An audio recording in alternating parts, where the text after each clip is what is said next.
Okay. Okay guys, welcome back to the STPL. We're about to go into set number 2. Obviously before I start, huge thank you to Jenna. You have deafened me again, but it is a deafening sound that I very much appreciate. Huge thank you. As Zero would say, namaste, because that's Zero's thing. And I guess, you know what, would he call you... I guess he calls everyone Mr., right? So it's Mr. Jenna. That's Zero's thing, and Zero's also in the chat, so it's all good.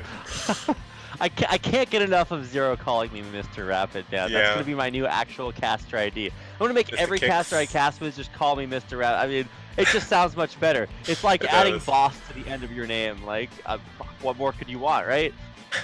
I mean, Zero is just, Zero's really cool. Obviously, Zero, host of the BSL, all-around great guy. It's a shame I haven't had a chance to meet him in person, but maybe one day, because I think he'd be a really cool guy to hang around with. But we're going to be heading in... Oh, you first. Yeah, one of these days, we are actually going to meet Zero in person. It's going to be amazing. So that day is out there, but one of these days we'll actually be meeting each other in person, hopefully sooner than later. But let's get into our second series, Kicks. Yeah, so it's going to be our Group A match here. It's going to be between NaS and BuLL. Now, NaS have been absolutely killing it. The only team they've lost to so far is Media, who is by chance the only team tied with them at the... Oh, sorry. Not the only team tied with them, because FBW is tied with them as well. Group A is most certainly the closest group we've had in STPL history. There was a season back in 2015 that not many people know about. Wasn't really casted to too many people. Wasn't really that long either. That was actually won by SKT, because I did sort of like the old teams. But either way, 2018's STPL season, we've kind of had one-sided groups sometimes. A couple of times you've been thinking, yeah, they're definitely going to advance, but there is absolutely no way to tell how this is going to go. BuLL Team, White Clan, FBW, Media, and NaS all have a chance of making it out of this group. Things looked a little bit rough for White Clan a little bit earlier until they got the walkover over MSG when they dropped out of the league. So White Clan hanging on there in 4th position. BuLL Team in 5th, doing a lot better than they've done until now, so great work by them. But NaS, of course, the leaders of the group, so it's going to be an important game for them to secure their 1st position. Maps we're going into today, it's going to be Katrina, SE, Shin Peaks of Baekdu, Neo, Ground Zero, Plasma, and Coliseum 2. Just have a look at the stats of both teams. 4 for 1, 3 for 2 last round. NaS actually went 4 for 2 overall. BuLL Team went 0 for 6. But this round they've really pulled it out. They've improved their game a hell of a lot. I think the later time of the game starting helps them a little bit, because before they were waking up at something like 7 AM to play their games. So maybe a little bit more well rested. That could certainly be a thing for them, and it's also going to be the same for NaS as well. But just have a quick look at the matches. We're going to have some real fan favorites here. For NaS, we're going to have DragOn, Sugo, Eon Zerg, and Terra. And they're going to be up against Raynor, Dark, Atrak, and Eros Craft. To have a look at our first 2 players here, it's going to be DragOn for NaS. Fighting as Protoss here. He does play Zerg and Protoss. Zerg versus Protoss normally. But he's 4 for 1 at the moment. He's actually 0 for 2 against Terran. And Raynor has been killing it in TVP. He's 4 for 0 so far against Protoss. 4 for 3 this round as well. He's played in the ace match and won for them. He also played an ace match and... Oh no, I think he actually... yeah, the ace match he played he lost. That was against White Clan. But that was just the real beginning of how good BuLL has become. And they're going to be playing here on Katrina, SE, PvT, perfectly balanced statistically so far. There's only been 2 games, so not really a large enough sample size. But DragOn versus Raynor, NaS versus BuLL. It's game number 1. Let's get started. Oh wait, I've not even started the replay. Let's do that first. Okay. Kick.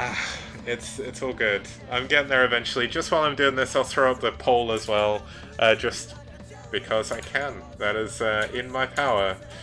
But yeah, we're going to be going into the game in just 1 second. As it loads, poll starting up, hide the replay progress bar, and let's switch into the game.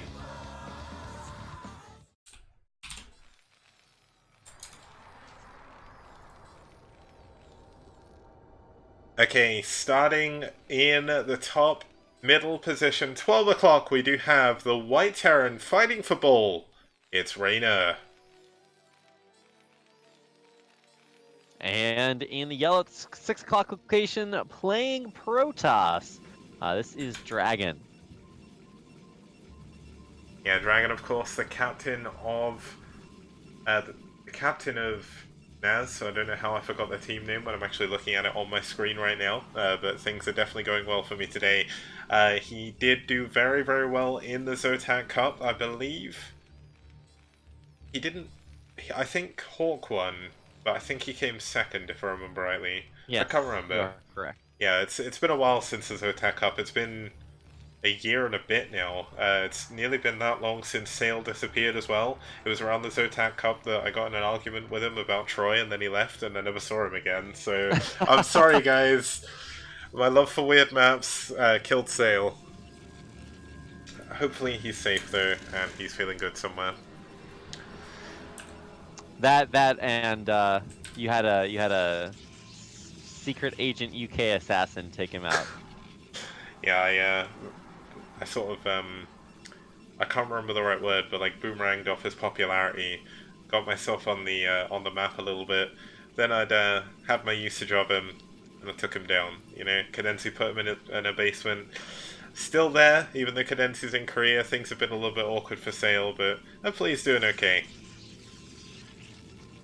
I'll come bust him out sooner or later, but either way, it's okay because there can only be 2 Brood War experts allowed in the in England at a time, and so it used to be Kix and Sale, and now it's Kix and Water Serpent M. So you guys are holding it down out there. We are. I mean, I've learned a lot from his style. I've been really trying to perfect that fortressing strat. It's a little bit harder to do than I possibly imagined, but it's really cool that there is an... Like, all jokes aside, I know he made a weird thread and he thought it was a really good idea, and lots of people thought it wasn't because realistically it was a little bit misguided. It's really cool to see there is actually someone else in the UK that lives close to me that actually plays Brood War. It's such a rare occurrence. You know, technically, there are single-celled organisms that have ganglia, and much in the same way that they still have brains as we do. You're right. So there is a sign of life from the StarCraft Brood War community in the UK in a very similar way. So we can get a chance to talk about the game here for a second, as it is very, very standard openers from both sides. Absolutely nothing out of the ordinary. It is a single factory after gas and probably a starport to come down after here. But I don't know, because like I after I watched Effort totally dismantle Flash, I never thought I would see like another 1-1-1 build again in my life. But surprisingly enough, it is the rumors of its downfall have been greatly exaggerated, and I don't think that we're going to be just like rushing up there exactly this time around. But I always like to see a Terran player who doesn't just barracks expand automatically. Yeah, I mean, barracks expand on this map a lot harder to do as well. Obviously, very hard. You can wall off, and it's very, very easy to get your command center. You can see he's building it on position, but there's no real small choke to defend with just a single bunker, so we see that wall coming in. He's going to be going to very quick siege mode behind this, immediately going into gas. He's actually got 4 guys on his gas at the moment. I'm not sure if that's a mistake from him or if he's planned this out for some reason. There is, like, from what I understand, a very small benefit from having 4 guys on gas in certain positions on certain maps. Unless there is 3 guys and I am completely blind, but I'm fairly certain this is 4. Maybe it's 3. Yes. Wait, what? What are you trying to count? The gas, the guys on gas in Raynor's main. In Raynor's main, yeah, that's 4. That's 4 on gas. Okay, I thought I was going crazy. I was trying to count, and I was like, wait. So you gotta do the SimCity thing where you name each one of your citizens, and then you can just count like what? So if I could name my SCVs, I would do that because each one is individually special. Kicks. Yep, and when you lose one, It hurts, man. It does. It does. They've got a family back at home now. He needs to be careful not to lose the supply depot, or this could be a very, very quick game. But DragOn taking a lot of damage on his first Dragoon there. So that's what not hurts going to be worse? something he's looking forward to. I'm sure you know this pain kicks is when you siege your tank and it's just barely outside the range of the Dragoons at the front door, and you're just like, oh my god, because then you have to unsiege, move it forward, siege again, and then just get so much more damage done. It's like, especially when you skip bunker, which is the situation. But either way, all the Dragoons go back home. Siege mode is pretty good. And we're going to have both players expanding behind this, so not that much to write home about. Yeah, I mean, the good thing we see from Raynor is he manages to sneak an SCV and sees the natural expansion coming up, sees that there's double gateway robo coming in as well, so there's nothing that's going to be surprising Raynor in this game. Obviously, he's not going to be able to tell if there's a... Well, I mean, judging by the fact he's got 2 extra gateways, he knows there's not going to be another Nexus somewhere on the map. He knows there's no additional tech or anything like that. He's counted the pylons as well, so he knows there's no hidden proxy. So he's going to be feeling pretty good about this game. Going to be going in to his second factory most likely very shortly. Obviously going into an armory first. Likely going to get at least a couple of Goliaths of kind of more modern style. Starters +1 very, very quickly as well. I mean, he's fairly safe behind his main here, and he's actually going to be building a third command center incredibly quickly off the back of just one factory. How is that? I don't know if that's a thing you can do. Like, I feel like if he didn't have, and actually he doesn't have any scouting information. I'm just checking that out. He doesn't know anything that's happening out there on the map, and he's just going for third CC. So, you know, I let me see if he scouted. He scouted that there's an expo, right? He did scout there was an expo. He saw that earlier. There's no building permanence, so I can't remember that just by clicking on the map. That's one of the things that I asked to add is like building permanence, because I actually do need to see what a player has or has not seen. That would be very important. Yeah, well, I mean, I was literally casting KSL qualifiers, and our observer kept trying to show whether or not an opponent had seen something through Fog of War by toggling Fog of War on or off. I'm like, that doesn't show me anything because I can't see the building, so it it doesn't do anything. That doesn't help. Yeah, I mean, the only thing it really helps with is if you can see that they've not actually got any vision whatsoever of an area, like if it's completely dark. But even then, it's very, very rare that will, especially later game as well. It's one of those things that could definitely help. That would be a really big improvement to sort of just replay and live observing. So that's a really cool thing to suggest. But, I mean, anyway, just a thought. Yeah. Back to the matter at hand. This game is still pretty standard. I mean, it looks like we're going to have Raynor scanning, just seeing what's going on. We're going to have a Citadel coming in behind this, so we could see some late DTs or some very early Storm.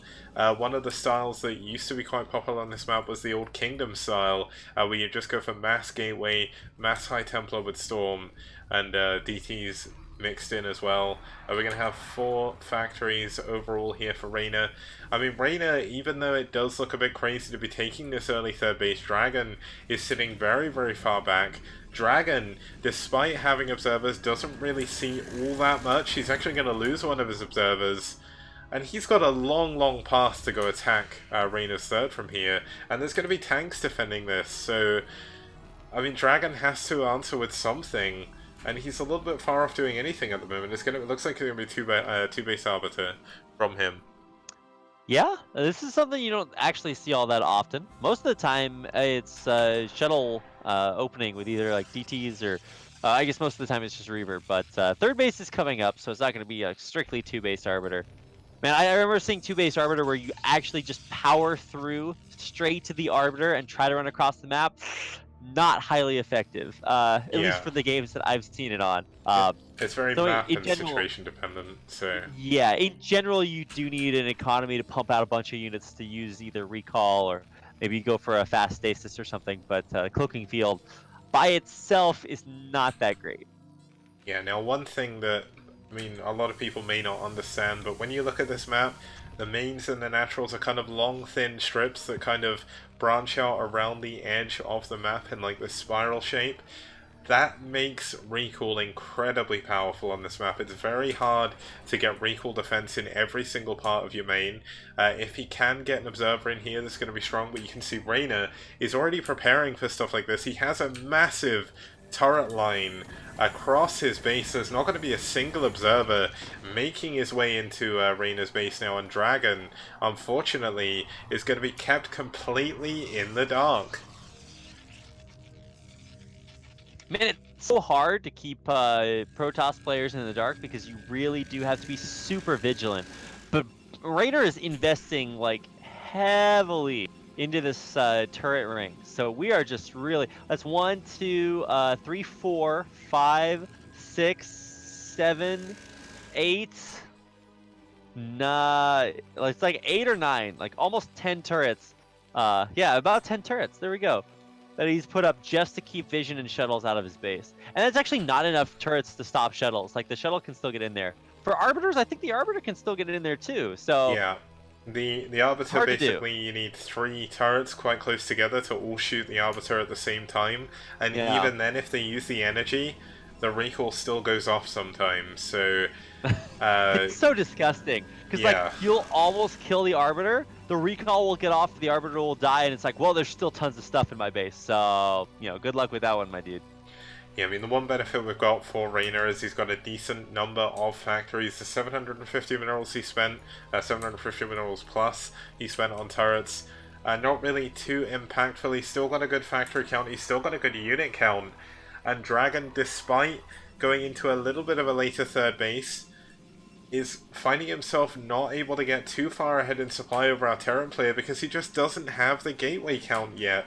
Not the gateway count you'd be expecting. Off of 3 base, you'd be expecting 8 gateways, and he's only just now getting his 4th, 5th, 6th, and 7th gateway, and he's on 4 bases.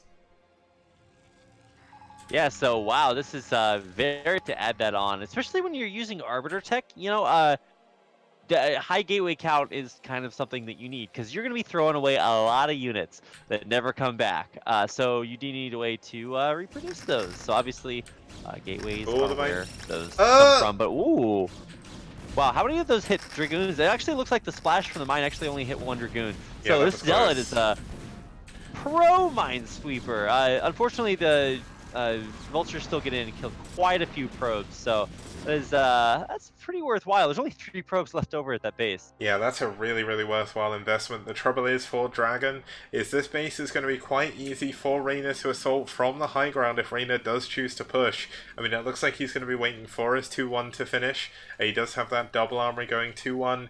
Very well timed, so Raynor's macro is really, really good this game. There is an observer over the army, so he's going to see exactly when the move out happens. But DragOn is going to find it hard to expand again here. Like, obviously, he does have this 4th base. It's a mineral only. He's going to need that gas. And wherever he expands to, he's going to be expanding towards the Terran player. Yeah, I mean, you can expand to, like, hold on, let me 1 second here. My diplomacy options menu is not quite what it used to be. Yeah, you can't expand down to the bottom left-hand corner, which is not strictly towards the Terran player, but that's about the last place you could go, and it's also very difficult to get to as a player in the bottom spawn. So, like, you can go that way just by land, but you're also kind of, in a way, expanding closer because it's closer by ground. So, you are correct, Kix. Good luck. Yeah, I mean, if anything... Oh, there's actually going to be a dropship coming in for Raynor here. The Dragoons have spotted this. The dropship going to be in contention. There's actually a double drop, but one of the dropships with the tank's going to go down. And this is a huge, huge pickoff here for DragOn, nearly getting the other one as well. 4 Vultures are going to drop into the main, but that's 2 dropships worth of units. Oh, 2 dropships. Close the probes. If he ran up there with the Mind Drag, killing so many of those Vultures. Yeah, wow, that was like the cleanest cleanup of a melee of a ranged unit by a melee unit I have seen in a long time. The Zealots ran up there, everything exploded, and they ran away. And I was like, oh, okay, well, yeah, you can do that, sure. Now you can see that Raynor is finally starting to add a lot of mines in his base, but you'll notice just how many mines he actually needs to place down. He's barely covered any of his main right now, and there's still so much space for DragOn to recall on if he so chooses to. But the trouble with recall in this situation is it's going to be hard to do because he won't be able to get an observer in to see where the mines are. So it's a big risk, and I think if anything, DragOn is just going to be building up. He does have stasis going into, I believe this is Arbiter energy, so he's going to be adding on another stasis to his Arbiters, possibly a recall as well. But now, for the moment, he is going to have to hold on against this push. Raynor has hit max, 2-1 is done. He has his first vessel as well, and he's going to be barreling down here to this 4 o'clock position, really, to try and get on the high ground. Good positioning, though, by DragOn. Is going to try and slow this down. But wherever Raynor goes here is going to be a little bit of a choked-up position for DragOn to try and push through. And this is one of the problems with taking this base. Yeah, and also the army for DragOn is way split up as well. He had like half his Dragoons, or maybe not half, but a lot of them on the other side of the map. So he's going to kind of funnel down here, but Raynor has to also funnel down through a very narrow choke point. Although he can set up his tanks on the high ground. And even if some of them do get stasis, it's still a very deep tank line, with plenty of Goliaths to keep the Arbiters away from stasising even more. Yeah, there is going to be Storm here. This is going to be very valuable to this Protoss army. But you can see DragOn is really struggling to find an angle to engage from. He's not really sure where to go. Both players are going to be maxed. Of course, DragOn, if he can get these gateways up and get them producing from the top right, he's going to be in a very good position because there are going to be 2 angles that he can cover the Terran Bull from. But DragOn's kind of just got his army stuck on this high ground now, and he still can't really engage. This is just so many tanks on this high ground pod. So many tanks. Quite a few. Oh, there's a recall in the main. He gets in at one place where there's no... Wow, that was the luckiest mine drag ever. Pulls it with the Dragoon that wasn't with the army, and manages to get there. And it's so far away from Raynor's base now to come back to defend. And this is going to be a lot of damage, but can DragOn's army at the front hold on to this massive force from Raynor? Another big stasis field coming down on top of the tanks. And it looks like this is a good position. Yeah, so honestly, you're supposed to stasis the ramp. Like, as long as you stasis the ramp, getting down there as a Terran player is very difficult, because you have to go all the way around. But as is, the Arbiter's actually taken out. The stasis is good, though, and actually there are still some Zealots and Storms on top of these tanks, so... I mean, it's a deep tank line, but it's stopped. It's held, and it's not killing Nexuses. And meanwhile, there's still Dragoons in Raynor's base, killing his command centers. So a big win there for DragOn. Yeah, now Raynor is trying to reinforce. He wants to go and kill DragOn. Now, DragOn, realistically, is only mining from 3 bases now. So despite the... Sorry, 4 even. But his main is almost dried up, so that's going to be 3 shortly. The gas is in contention here. There's tanks on the low ground going to be shooting up, but finally we do have some reinforcements coming in from DragOn. Now DragOn hasn't actually been able to really reinforce from his other nexus. Here we go, double Arbiter coming in. Is there going to be a stasis field? Needs to split these tanks up, but look how many tanks on the high ground there are. That's such a deep tank line once again by Raynor. Oh my gosh, yeah, these tank lines are just like, how can you stasis another everything? huge stasis. Wow, okay, I said how can you stasis everything? Right as he stasis everything. Yeah. Although he did miss the Goliaths in the back, so the Arbiter still dies, which means there's no cloaking field here, even though there is also a science vessel. But the Zealots are going to make it up to the high ground eventually, and so are the Dragoons, so they're going to get up here. This is not without massive Protoss losses, but he has the economy to replenish this on 4 bases. It's like 3 bases, but you're right. This is still very doable. He's actually got a mineral only he could expand into as well, even though there's 1 vulture blocking that off. Yeah, Raynor tried to expand over to the... Raynor tried to send some vultures over the left-hand base. There was cannons there already. Oh, that's a big mine drag, killing a lot of the Zealots. That's something you can't really afford to do, but this is going to be another 4 dead Goliaths. And I mean, there's a lot of vultures with mines on the low ground. He's going to continue to try and shell down on this 3rd base, but the trouble is, he is up against another 4th base over here. It's finally starting to produce units, and he's got nothing that he can send over there. The trouble is, Raynor only now just trying to get trying to get his command center, and the Zealot's going to deny that for now. Yeah, good cannon placement, both at that 3rd and 4th base. preventing harassment from both Goliaths and Vultures. So, yeah, really good defense here. This is about this is one of the best played Protoss versus Terran perspectives that I've seen in a while. Really able to not only get damage done from recalls, but also stop mech pushes. Honestly, kind of the litmus test of can you play PvT is can you stop a mech push? It's just so scary, especially if it's like 2-1. And DragOn did it very, very well. He's holding on to an economy, and he's expanding to that upper right-hand base, even though it is still very close by air to Raynor. And Raynor's split up his units now. This is when things start to get a little bit hairy. We're going to have some Goliaths and Vultures and a single tank head over to the left. A lot of units in this fourth base of, oh, that was a big stasis on top of those Goliaths at the back. No stasis on the front tanks. He wants to kill those. The fourth base is going to be saved, and this Dragoons over here at the mineral only of Raynor. Has Raynor spread himself too thin? One of the big pitfalls of TVP is when you get a little bit overconfident, throw away a few too many units in too many different places, and all of a sudden this strong 3-1 Protoss army against the 3-2 Terran mech suddenly starts doing a lot better, but the Dragoons in the top left have been cleaned up without doing all that much damage. But Raynor is out of minerals in his main.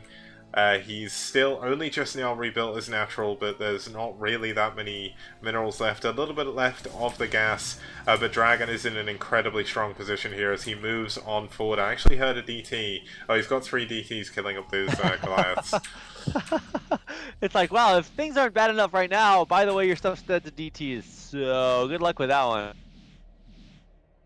Yeah, the DragOn has played this incredibly well. This is realistically a relatively strong map for Terran due to all those chokes, due to all the high grounds. But Raynor, his unit composition, I feel, has been off. It feels like he's preparing for... feels like he's preparing for carriers. He's got way too many Goliaths, not enough tanks, and not really that many Vultures. There's no massive minefields anywhere to slow down this Protoss force. Nice scans explain where the Protoss force is going to be going to. But without that high tank count, I mean, look how many Goliaths he has as his natural. He's preparing for carriers that just don't exist.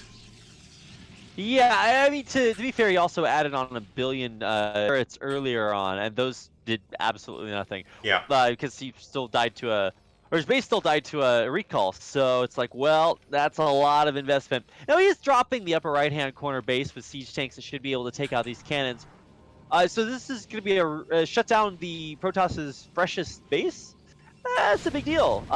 So, I mean, there's High Templar coming up, but they don't have Storm yet. Actually, they just barely have Storm. So he's still going to be able to come up here and save these probes, which I think is the biggest victory. Yeah, obviously the Zealot's going to get in here on the tank. A good Storm on top of the Goliaths, but good dodge. Still, it doesn't look like he's going to be able to get the Nexus. It's going to be very, very close. But doesn't quite manage it. That's amazing. Okay, so he keeps this next slide with sub 200 HP, very close to going down.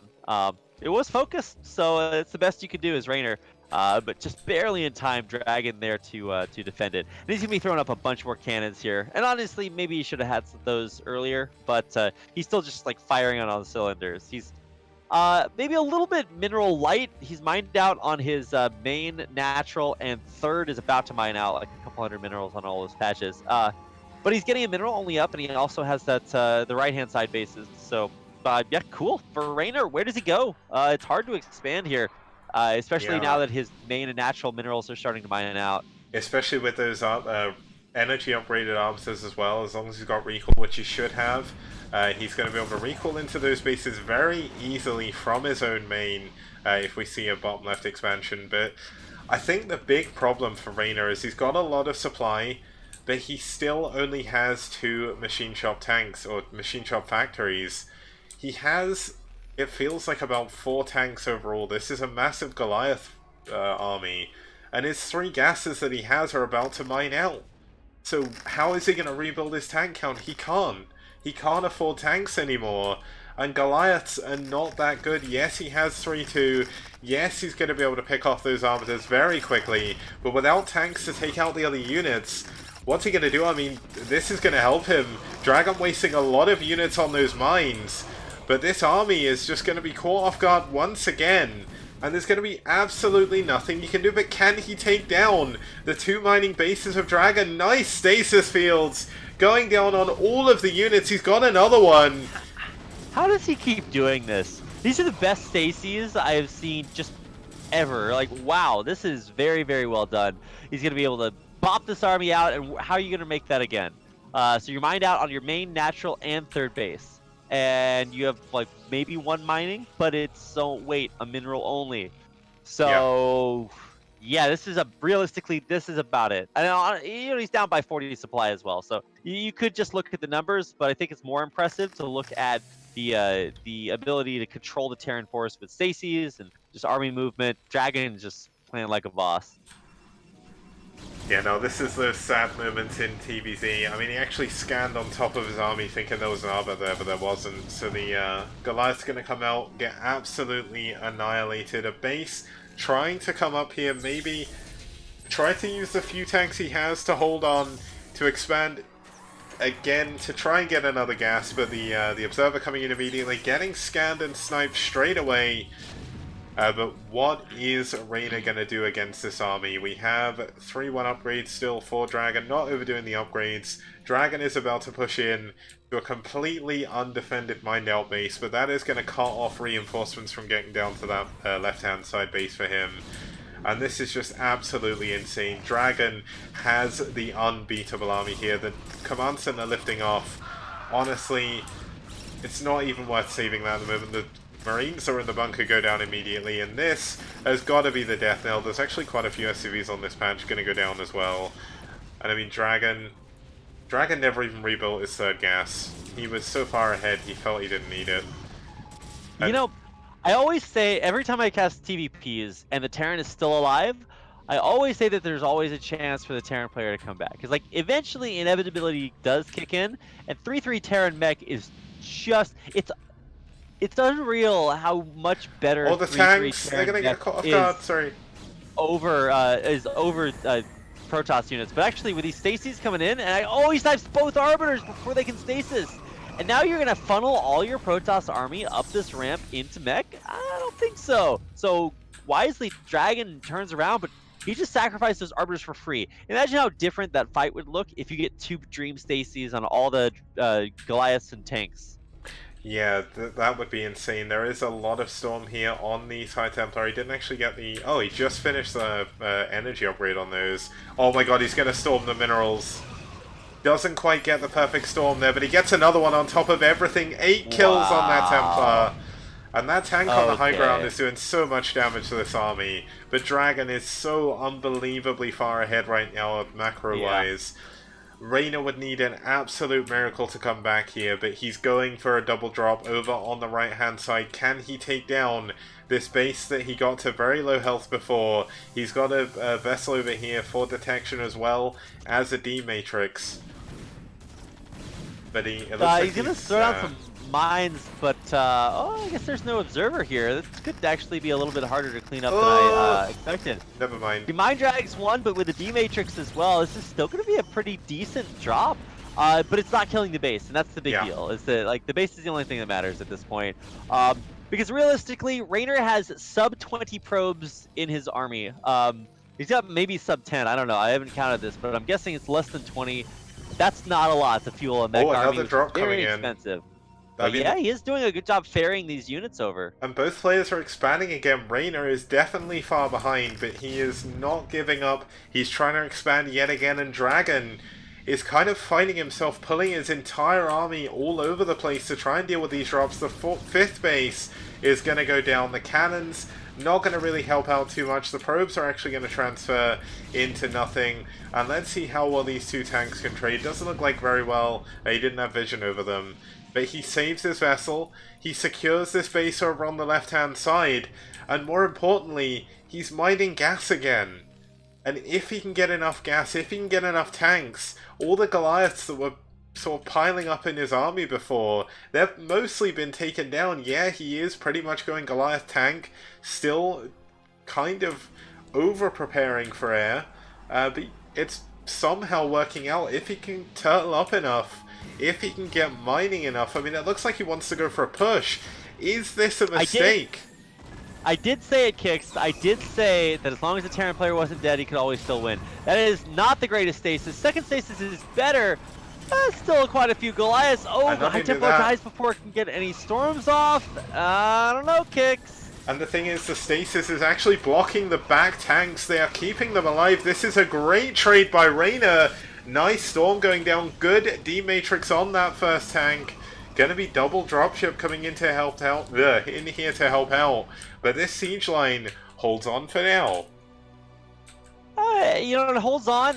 So I'm looking at the map, Kicks, and I'm like, okay, so the Protoss player is supposed to kind of play Nomad and go out and take a bunch of bases.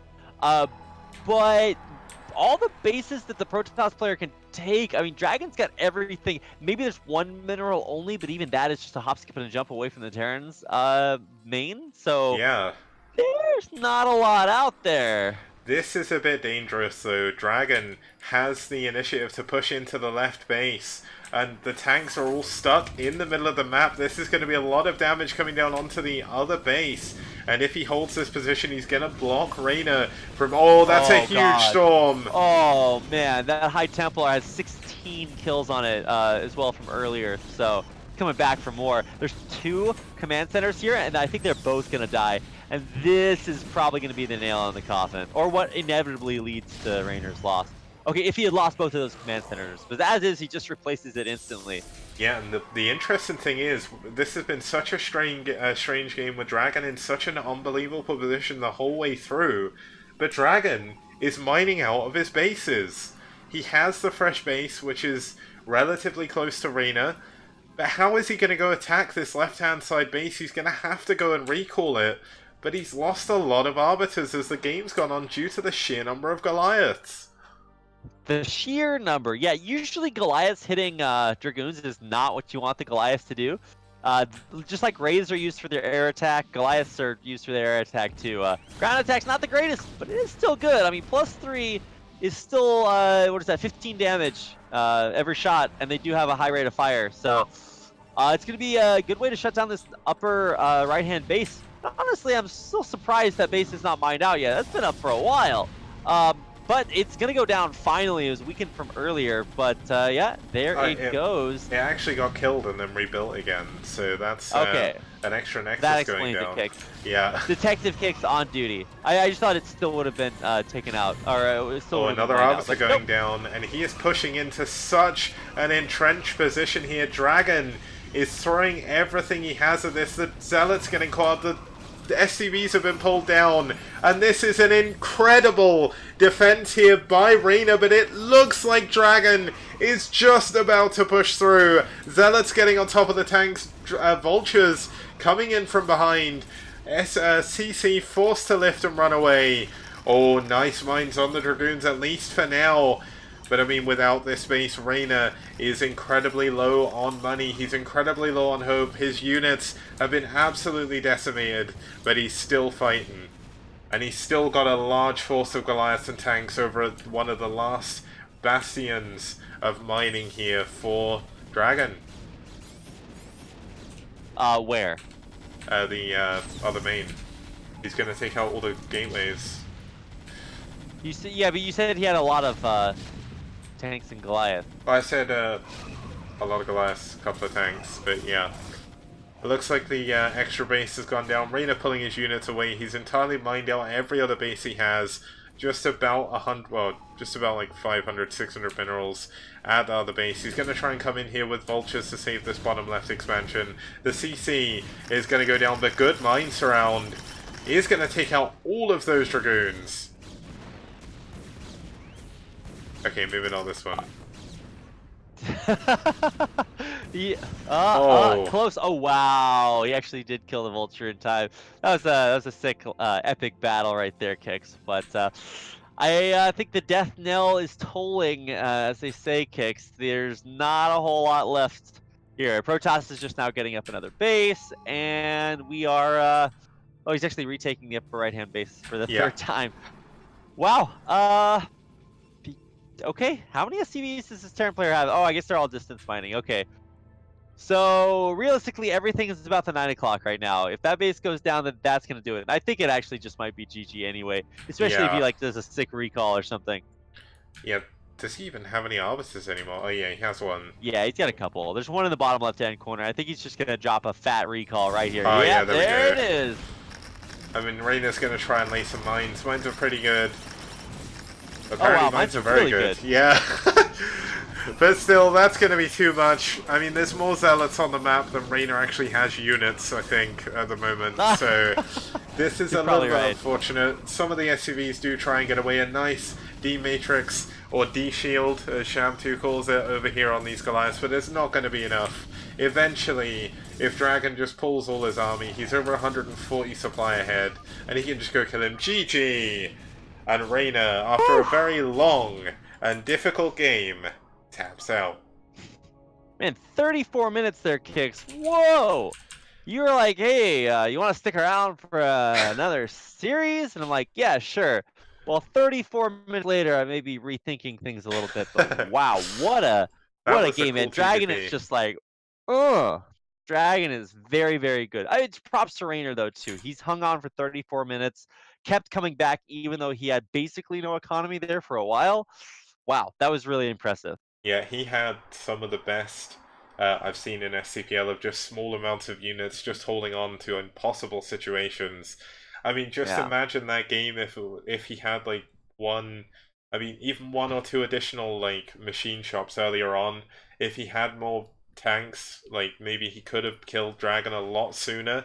DragOn, of course, did wait a long time to add extra gateways on, so I mean, Raynor did really well. His macro is insane, but unfortunately his unit composition just let him down there in the end of the day. And that's going to lead us into game number 2. When we get back from this, it's going to be Sugo versus Dark. See you guys very soon.